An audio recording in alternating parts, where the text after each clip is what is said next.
Hey everyone, welcome back to the Path to the Pros podcast. For those just tuning in, this is a podcast series where I sit down with some of the most talented and successful execs in sports entertainment, learning about their journeys, the path to success in the sports business, as well as career-related industry topics as well. Today I'm sat with Mark Fine, a successful marketing exec in the industry, has worked for the likes of the New York Nets, Brooklyn Nets, and is now the Chief Marketing Officer of the PBR. Mark, thanks for joining us. Samir, thanks for having me. Appreciate it. Of course. Mark, question I always love to get these things kicked off with. You can take us back to your earlier days, how you first got into the industry, and I guess an overview of how you've got to where you are today. That would be great. Yeah, absolutely. So went to American University for college in Washington, D.C., and I entered college wanting to be, I liked sports and I liked TV, so I was going to be a broadcast journalist, a sports commentator. Didn't necessarily work out that way. I got into my major and fell in love kind of with PR, but still wanting to work in the sports industry, and interned with the Orioles my senior year of college. I was a diehard, I'm from the Baltimore area, so I was a diehard Orioles guy growing up. Nice. I worked at the Orioles in their PR department. It was a dream internship, incredible people, some of which are still at the Orioles now. Just a great family environment.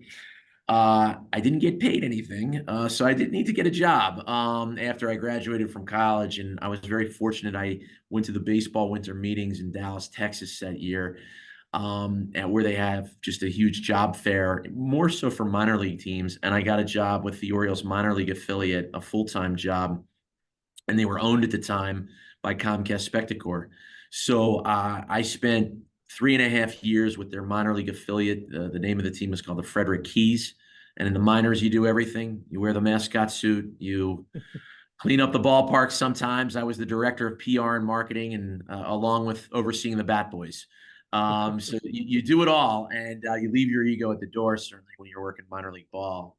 So I did that for 3.5 years, and then Comcast Spectacor moved me up to Philadelphia at the Wells Fargo Center. And I was a marketing manager there, and our department was responsible for everything kind of other than the Sixers and the Flyers. So all the other shows that came in, the circus, Disney on Ice, and one mixtape tour, all the concerts that came in. And Comcast Spectacor at the time was being led by Peter Luco, who's a principal at Oakview Group now and an incredible leader.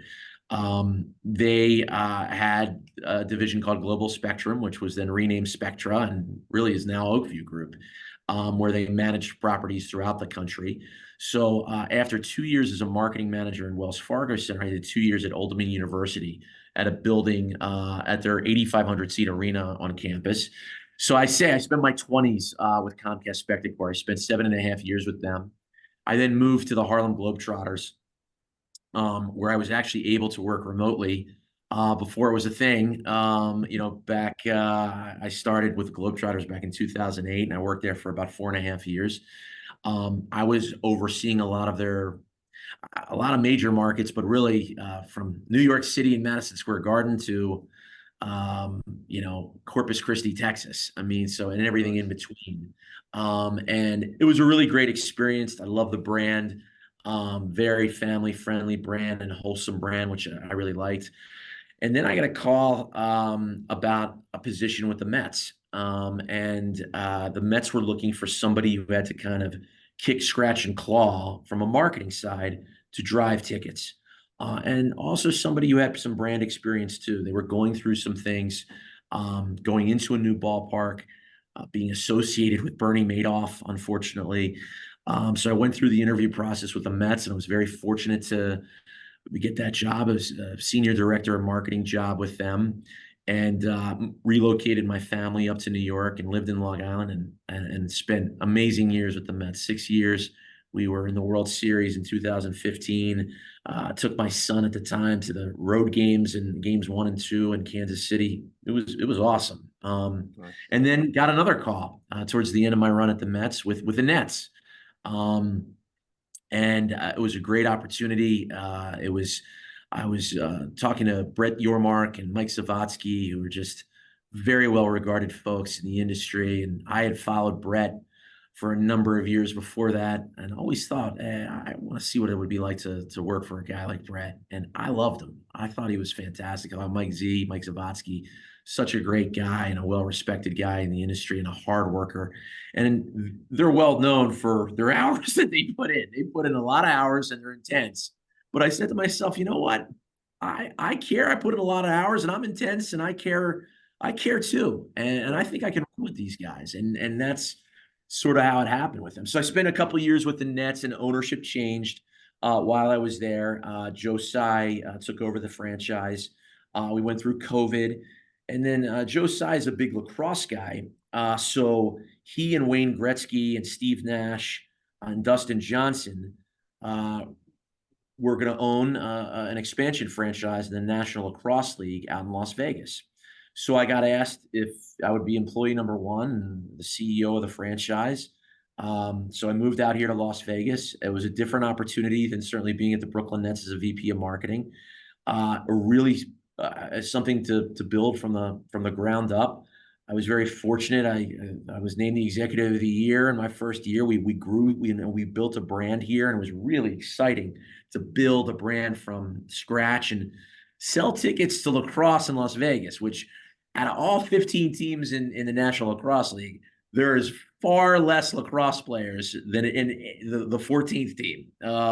We did not have a lot of lacrosse. There's not a lot of lacrosse community out here, but we grew it and we sold a brand that was exciting and family friendly, and we were very community invested, which you have to be anywhere, but certainly here in Las Vegas that matters. Yeah. And then this opportunity with PBR came up to be the CMO and lead all marketing efforts here. And PBR is a rocket ship. It is the top line growth of this company led by our CEO, Sean Gleason, just since COVID is unreal. I mean, we've just grown by so many leaps and bounds from a business perspective. And you may have seen, we were in New York a few weeks ago. We sold out Madison Square Garden. Josh Baker. Yeah. Thank you. I mean, and that goes to the brand and to the team. Josh Baker, our CRO, leads our corporate partnership efforts and signed a very nice deal with Anheuser-Busch. We've got an incredible array of corporate partners, including Monster Energy. So it was a really amazing celebration in New York just a few weeks ago about how far PBR has come. So this is an exciting role. I started here in August of 2023, so I've been here a little over 5 months now, and it's been great. It's wild, just like I expected, but I work with great people, and I feel very fortunate. Glad to hear that. Well, I mean, look, first of all, a few things to kind of dive into there. Sounds like you've worked with a fair few big time, big name, big sports business execs who, I know a few of the names that you mentioned in there, and a lot of people that I speak to reference some of those names. So the fact that you've had that leadership, that guidance, that support throughout your career, not just in one role, right? The fact that you've gone into the Nets at a time where they experienced some change, and you had the opportunity to go in and launch a completely new franchise. And it was actually going to be one of the things I was going to ask. How did you find setting up a lacrosse team in Vegas? I've been to Vegas a couple of times and can't say I've seen many lacrosse players or seen any lacrosse venues for what that's worth around. So I can imagine that was a challenge in itself. But I guess just specifically talking about your role now, Mark, I think, I speak to a lot of folks in the industry, and I think a lot of people know of PBR, obviously being part of the Endeavor Group as well. Obviously it says a lot for where the business is headed and the ambition that organization has. Can you tell us a bit more about what the kind of, I guess, the initiatives are for you guys right now? What the big projects that you guys are driving? Because I think you've clearly done well from a marketing standpoint to get the brand out there. But I think, being completely honest with you, I'm probably in this pool of people as well. We hear of the business, but we don't really know too much about what their kind of plans and what they're looking to achieve. So I think this, is a good opportunity for me and anyone listening in to learn a bit more about where you guys are at and where you guys are headed. Yeah, I think that's a fair observation, Samir, because that's how I approached this 5 months ago. I knew the business model actually pretty well. but I hadn't necessarily followed the sports. I didn't grow up in Western lifestyle. Yeah. I grew up in the Baltimore area. I was not, I was not ranching in Baltimore. Uh, but I'll give you a little history of PBR, Professional Bull Riders. Is we've been around for over 30 years, and what we call our core business is the individual riding. And our riders, the goal is to stay on a bull for 8 seconds. And maybe that sounds easy. It's incredibly difficult. In fact, right now, one of the key initiatives is rider development, because the bulls are really, really good. And Yeah. we have to have rider talent. And we have some of the, again, our league, Professional Bull Riders, our company features the absolute best bull riders in the world. And one of our initiatives is to grow more of them, and to get more people into the sport. Um, a couple of years ago, Sean Gleason, and he actually did it, probably came up with a concept before COVID, but it finally got executed after COVID. He came up with teams, PBR teams, and a teams model. And his thought was that in order to grow the sport from a niche sport more into a mainstream sport, that going having fans relate to teams and not just individual riders Yeah. was going to create more fandom. And Yeah. having teams, right now we have 8 teams. We're going to be introducing another 2 teams for the 24 season expansion team. So we'll go to 10 teams. Having those teams live and breathe in their market 365 days a year will also grow the sport. Yeah. So teams has been a tremendous success for us in the early going. It's still in its infancy. We're going into our 3rd season in the summer of 2024. The team season runs mid-July through mid-October. It culminates with teams championship here in Las Vegas at T-Mobile Arena. I think that's That's a where, great, such a good idea, by the way, Mark. So sorry to just chime in, but yeah, the I think of esports, I think of that gaming world when it first came about, right? And you had the kind of big players, the big names. The minute that they started to set teams up within those divisions is when esports really blew, right? You think about that's FaZe right. Clan, think about the Thieves and those sorts of organizations. And I know this is a completely different world to bull riding, but the same concept applies, right? It's fan focused, it's fan oriented. And what is going to drive the fan to want to follow us more often and want to, get to Madison Square Garden when we hit New York, which, to your point earlier, Yeah. isn't a city that people grow up and go bull riding. So having that focus and that shift into a more team focused, team oriented sport, I think is a great idea. Yeah, and it's working. And the valuations of the teams, like you're seeing in a lot of leagues right now, has grown infinitely. And this is just in 2 or 3 years. Yeah, What we had sold teams for at the beginning of the run versus what the teams are valued at right now, you're seeing incredible growth. And it's very true. I mean, the interesting thing about getting back to some of my career steps is that, I'm approaching this very much like the fan that I want to come into the sport, because right. I knew not as much coming into this as I did in my other positions. I already knew a lot about the NBA before taking a job at the Nets. I already knew a lot about Major League Baseball before taking a job with the Mets.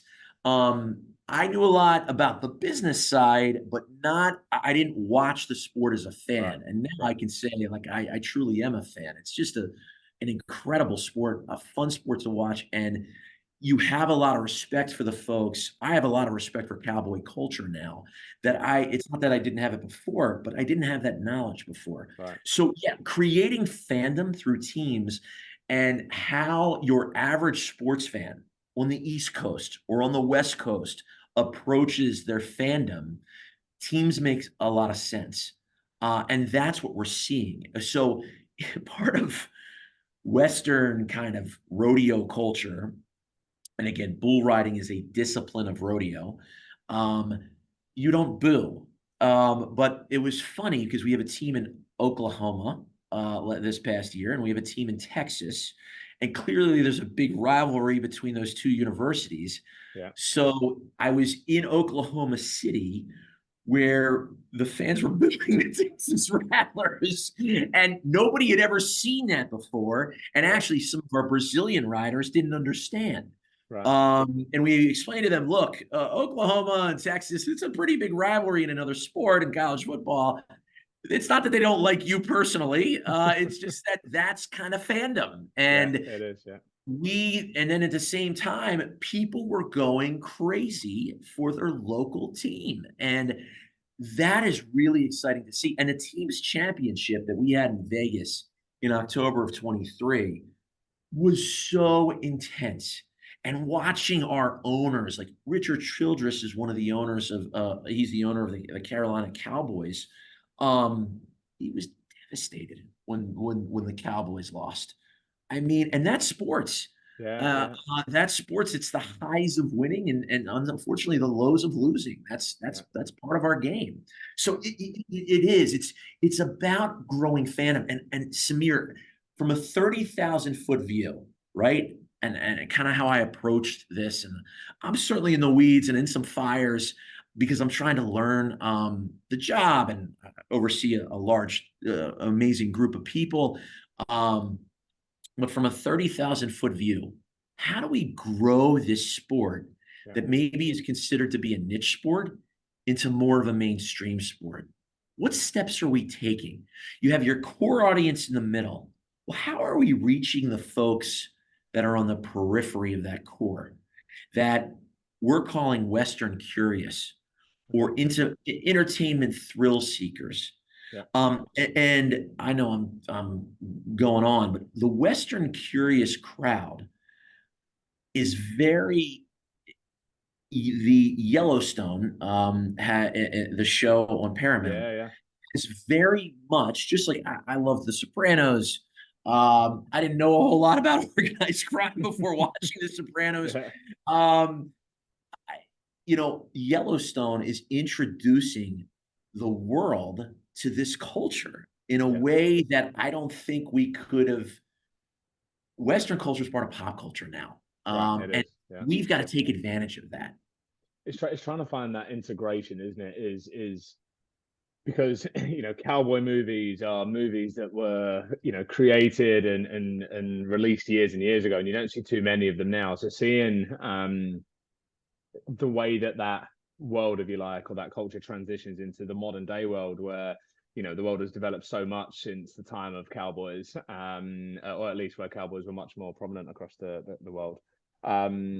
But seeing that transition and then what that then means from a business perspective, in the seat that you're sat in, what that means for the fans in the seats that they're sat in, is obviously it creates a very, very unique opportunity that you probably don't get in a lot of other places.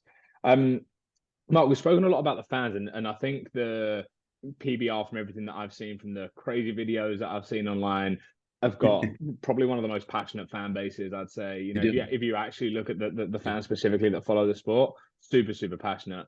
How does the PBR really go about engaging with those fans that are already there, but then maybe utilizing those fans to try and broaden that fan base and unlock these markets that you reference around the West Coast and East Coast, the entertainment thrill seekers, those curious fan bases, to really try and lock them in and show them that, hey, look, this is something that's really different, that maybe you probably haven't experienced before, haven't seen before, but come to a show and see what it's like, and see how exactly how we run this game. Well, it's interesting because I actually noticed this in lacrosse in more of a local way than here in PBR, which is more which is international. Is that it goes back to the basics of the funnel of the consumer journey and the fandom journey, is that bringing people in to experience the sport live. And hockey is sort of looked at this way. It's like, wow, watching this live is just such a different experience than perhaps watching it in other ways. Yeah. And when you watch it live and you feel the excitement around you, it makes for the experience in streaming and watching in other ways and following the sport even more exciting. So what I noticed even in lacrosse is that we were bringing brand new people into the sport. They did not know the sport at all here in Las Vegas. But there were some hardcore. I mean, the sport box lacrosse is Canadian, and here in Vegas, there's some Canadians who live here who I could see served as sort of ambassadors for us in various online communities, who helped do a lot of like, oh no, you'll love this sport. It's exciting, and these guys work hard and they're training hard. And that's the same sort of thing that we see with kind of our diehard base, our passionate fan base that exists, is that they help educate, maybe without realizing that they're doing so. They help educate a fan who's just being introduced into the sport. And keep in mind, Samir, like we want to live outside the walls of the four walls of an arena. We don't want to be this brand that tours around the country and you only think about once a year and you go to the event and then you don't think about it for another year. The event is just one stage of fandom. We want to live 365 days a year. That's why it's important for us to not just promote, but market ourselves. I mean, our CEO pounds that into us in our marketing department, is that we don't want to just be promoters. And to be quite honest, at the Globetrotters, that's kind of what I was. I was a promoter. It was Sunday, Sunday, Sunday. And it wasn't totally marketing. And I learned to really market when I got to the Mets, when we were in that market 365 days a year. And not, yes, butts in the seats matter. And I was taught early on by Comcast Spectacor that that's where it starts and ends. And I still agree with that. I mean, full houses are where it starts and ends. You look at a sister company like WWE, you watch Monday Night Raw, you don't see an empty seat at all when you're watching a wrestling event. So of course, I believe in full houses and the impact that those have. But it's also about living every day and driving fandom so that your fans are consuming the sport every day. And part of that experience in the year is attending live events. A lot of that experience is watching or streaming our event on TV, or on Pluto TV or on CBS. So that's what we're attempting to do. One story that I wanted, or one thing that I wanted to expand on, was Yellowstone and its popularity.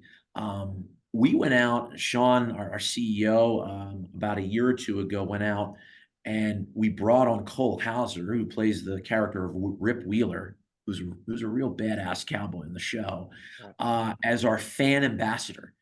And a lot of our creative now, we introduced our creative in New York with this really 4-minute, like long form piece. I was sitting in the crowd and fans were like, "Oh, that's Rip from Yellowstone." Like it is really strong creative. I would say, and again, I haven't been around that long, but from what I hear, that our creative right now is at its best place in our history. We're just investing a lot in it. And our agency, 160/90, has done an amazing job. So we feel like we're in a good place because, like I mentioned, the fans on the periphery, they're going to relate to a Rip Wheeler of Yellowstone. Yeah. And Rip is going to help them go down the funnel and create fandom. I love that. I love that. You referenced a moment ago there, Mark, your time with the New York Mets. You obviously worked with the likes of the Nets as well. Now, two of the arguably most recognizable properties across the states and maybe even across the world. When it comes to partnerships, collaborations, content creation, I can imagine, and I'm not talking negatively at all about these organizations or the people there whatsoever. I think they're fantastic at what they do, and it's certainly not an easier job. But the conversations are a little bit more straightforward. People know who the Nets are. People know who the Mets are. No doubt. How have you guys gone about, when I think about partnerships with, whether it be brands, whether it be, content creators that you just referenced there, or actors in this instance, How have you gone about really selling the PBR brand? Because I can imagine most people are saying, sorry, who are you guys? In a lot of cases, Yeah. apart from those that follow the sport, and are maybe a bit more akin to that Western culture. Well, it's interesting because I'll take my time at the Mets. We broke the ice with Marvel Entertainment during my time there, and Noah Syndergaard was a pitcher at the Mets and an up and comer, and he's still in the big leagues now. But he was Thor. I mean, he looked like Thor, and he had Thor on his glove, and he acted like him. So we went to Marvel Entertainment, and we were able to collaborate with them, and it wasn't instant. It took about a year and a half for them to be willing to take their likeness of a Marvel superhero and combine it with the likeness of an athlete. Yeah. And it was really fun working with them. We did that in the 2017 and 18 seasons. And I believe the Mets still do some things with Marvel. But it helped because Marvel was based out of Midtown Manhattan. Right. And a lot of their illustrators were Mets fans. So Spider-Man is actually a Mets fan in the actual comic. Yeah. So that, to your point, yeah, it definitely helped that they were far more aware of who the New York Mets were than they might be aware of professional bull riders. And in fact, we actually just met with Marvel a couple weeks ago, and we'll when we were in New York at Madison Square Garden. But I think the conversation was, hey, we need you to come out and take a look at us. Come out and experience an event. And that's what MSG was amazing for. I mean, to sell it out and have a raucous crowd. I mean, it was a party. Yeah. It was it was unbelievable. And Anheuser-Busch, from my understanding, this was their entry into our world. They had worked with us. Bud Light was a partner earlier on in our history, but it had been a little bit since we had worked with Anheuser-Busch, and executives had changed, and the executives that came out from AB to MSG, they were blown away. And it's not to say that, hey, we didn't know what we bought or anything. It was that, like, wow, holy cow, we want to be associated with this brand. This is awesome. And our integration and seeing how core fans are really into the sport and really into our partners. They're very passionate about who we develop partnerships with. That's seeing is believing. And that's something that we really try and do, because when you go to an event, it really is incredibly exciting. And New York was the pinnacle of that. And even for me, I mean, again, just being in my first year with the organization, being in New York and seeing a raucous crowd and seeing our partners just enjoy it and see how their brand was being spoken about and presented in an organic and fun way that is different than other sports properties. It was amazing. It was amazing to see. Glad to hear. Glad to hear. And obviously, the world, you'll know more than anyone about this, but the world and the way that we market right now is through a screen, through a phone, TV, PC, the digital world.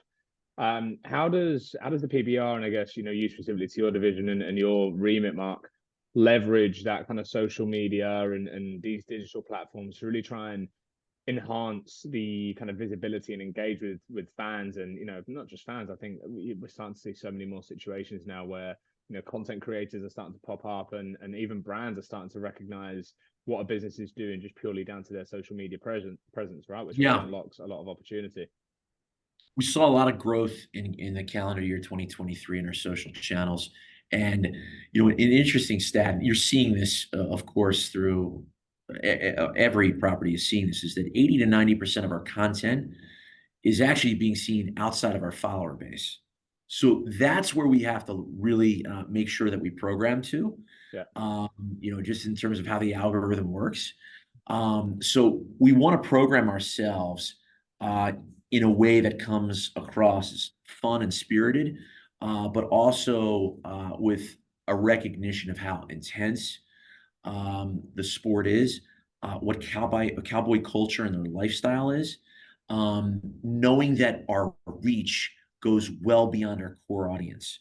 So that's how we program our social channels. And we're going through an intense scrutiny right now, actually. Okay. You see how UFC and Dana White do an incredible job of using social to communicate to their fan base. That's something that we really want to. We're brother sister companies with TKO. That's something that we really want to incorporate inside our own channels. So it's a piece right now that is even continuing to evolve.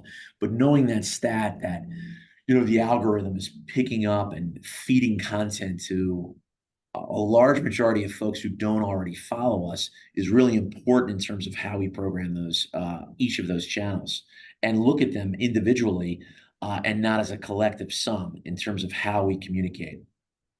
Brilliant. Last question for you, Mark. Yeah. I guess last less of a question, more of an opportunity for you. Any kind of last words, any last message that you kind of want to get out to those? I like that phrase that you use, that kind of Western culture or cowboy culture curious folks out there that have seen what you guys have been doing, but maybe haven't, got to an event yet. Maybe they're wanting to find out more and wanting to learn more and on that kind of on the fence, let's call it, to get into the next event. Well, I would love anybody in the sports business and beyond to. I would love to host anybody who's interested in coming out to an event and showing, not telling. That's I think the key is that we want to show and not tell. Just how incredible our events, our riders, the stock contractors, the bulls are, who we call our animal athletes are. It's quite an amazing thing to see in person. And I would love to be able to host folks and or host anybody at my home and watch on CBS or Pluto TV, wherever we're on. And it's really important for us to continue to storytell. And I think that's a difference because again, you're right. It's not to diminish the roles that I had before, but the Mets and the Nets are far more mature properties than where we are at professional bull riders, and we are we are a rocket ship right now. However, there's still a lot of education to do, both domestically and internationally, and it's important that we focus on that storytelling every single day through all of our own properties. Well, Mark, thank you so Thank much you. for your time today. It's been incredible having you on. You're clearly passionate about what you're doing, which I love to hear, I love to see. And if that even, 5-10% of that gets communicated through to the fans, and I have no doubt that you guys will be an incredible success in years to come. So, yeah, thanks again. Good luck with everything that's to come for the future for you and the PBR. And I'm looking forward to I'll definitely get to the next event. Let's put it that way. You convinced me, so that's one thing. Good. Good. Thank you, Samir. Appreciate you having me. Of course. Thanks everyone for listening. We'll be back for another episode soon.